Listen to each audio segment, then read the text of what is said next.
Telugu Desam party Telugu Desam party India India India India India సాధిస్తాం సాధిస్తాం India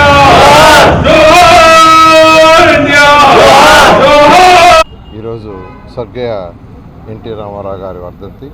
వారికి తెలుగుదేశం పార్టీ ఆఫీసులో ఈరోజు నివాళులు అర్పించడం జరిగింది.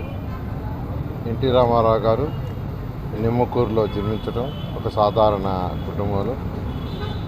తర్వాత ఆయన చదువంతా కృష్ణా జిల్లాలో కంప్లీట్ చేయటం. ఆ తర్వాత వారు సబ్ రిజిస్ట్రార్గా జాయిన్ అయ్యి వెంటనే దాన్ని రిజైన్ చేశారు. ఎందుకు రిజైన్ చేశారంటే ఆయన కాలేజీలో స్కూల్లో చదివేటప్పుడే నాటకాల మీద ఎక్కువ మక్కువ ఉండేది. దాంతో రిజైన్ చేసి ఆయన ఒక చిన్న పోలీసు కానిస్టేబుల్ వేషంతో మొదలుపెట్టి ఆ తర్వాత దాదాపు 300 పైగా చిత్రాల్లో నటించారు. 1-2 కాదు, 3. తెలుగే కాదు, తమిళ్, హిందీలో కూడా 3 భాషల్లో నటించిన వ్యక్తి.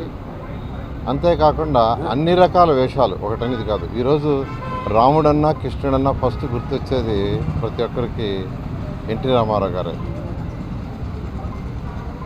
అదేవిధంగా రాజకీయ రంగంలో ఏ విధంగా అయితే ఎంటర్ అయ్యారో మీకు అందరికీ తెలుసు. 60 ఏట రాజకీయ రంగంలో ఎంటర్ అయింది కూడా ఎందుకంటే ప్రజలు పడుతున్న ఇబ్బందుల్ని, వాటిలన్నింటినీ అధిగమించాలని, ప్రతి ఒక్కరి యొక్క ఆర్థిక స్థితి పెంచాలనే ఉద్దేశంతో ఆయన రాజకీయంలో ఎంటర్ అయ్యారు.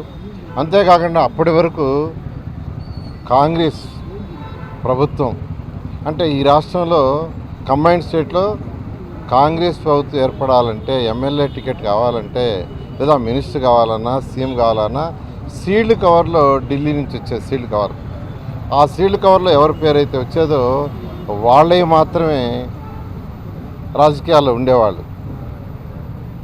అంటే తెలుగువారి యొక్క ఆత్మగౌరవాన్ని కోసంగా రాజకీయాల్లోకి రావటం, పార్టీని స్థాపించిన 9 నెలల్లోనే ఆయన ప్రభుత్వాన్ని స్థాపించడం జరిగింది. చేసిన తర్వాత పేదలు, నిరుపేదల కోసంగా ఆయన అనేక సంక్షేమ కార్యక్రమాలు, 1-2 కాదు, అసలు సంక్షేమం అంటేనే ప్రారంభించింది స్వర్గీయ ఎన్టీ రామారావు గారు.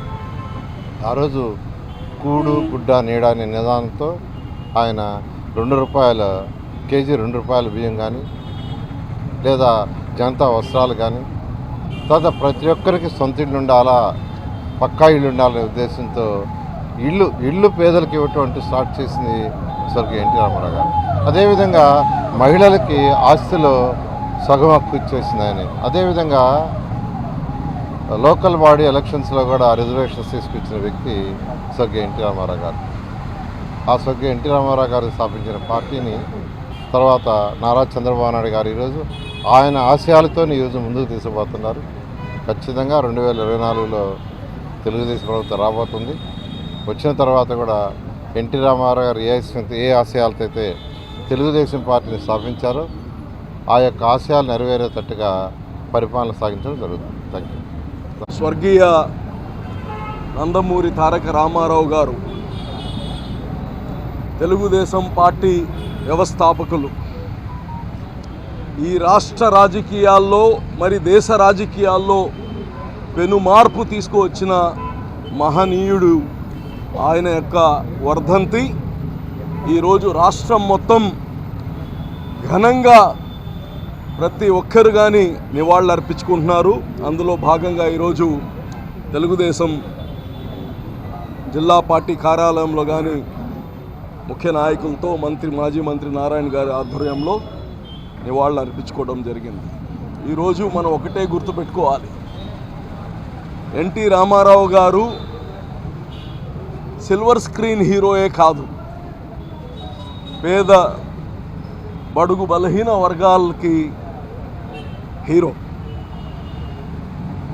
ఈ దేశంలోనే మొట్టమొదటిసారి రోటీ కపడా ఔర్ మకాన్, కూడు గుడ్డ నీడ అనే ఒక మానవులందరికీ అది హక్కు, హ్యూమన్ డిగ్నిటీ, మనిషి జన్మ తీసుకున్న దానికి ఒక ప్రభుత్వం యొక్క బాధ్యత ప్రతి ఒక్క మనిషికి కనీస వసతులు ఏర్పాటు చేయాలనేది. అందులో భాగంగానే ఆ రోజుల్లో తాటాకు ఇల్లులు ఉండేదాన్ని అన్నీ పక్కా ఇల్లులు చేసిన మహనీయుడు. బియ్యం 2 రూపాయలకి బియ్యం మనందరికీ తెలుసు. ఈరోజు కానీ ఆయన తెచ్చిన ఆ సంస్కృతిని ఎవరు వచ్చినా కానీ ముందుకు తీసుకెళ్తా ఉన్నారు. ఈరోజు బడుగు బలహీన వర్గాలకి రాజకీయాల్లో ఈరోజు ముందు వచ్చారంటే దానికి పునాది ఎన్టీ రామారావు గారు. ఈ తెలుగుదేశం పార్టీ ఒక పటిష్టమైన పునాది కలిగిన పార్టీ, ఏ కులానికో మతానికో సంబంధించిన పార్టీ కాదు. పేదలు బడుగు బలహీన వర్గాల యొక్క కష్టం ఉండే పార్టీ ఇది. రాబోయే రోజుల్లో ఆంధ్రప్రదేశ్కి నిన్ననే ప్రజలందరికీ పెద్ద పండగ అయింది. ఆంధ్రప్రదేశ్ ప్రజలకి ఇంకో 3 నెలల తర్వాత పెద్ద పండగ రాబోతుంది. అదే ఎన్టీ రామారావు గారి ఆశయాలు నెరవేరబోయే ప్రభుత్వం రాబోతుంది. అదే తెలుగుదేశం ప్రభుత్వం.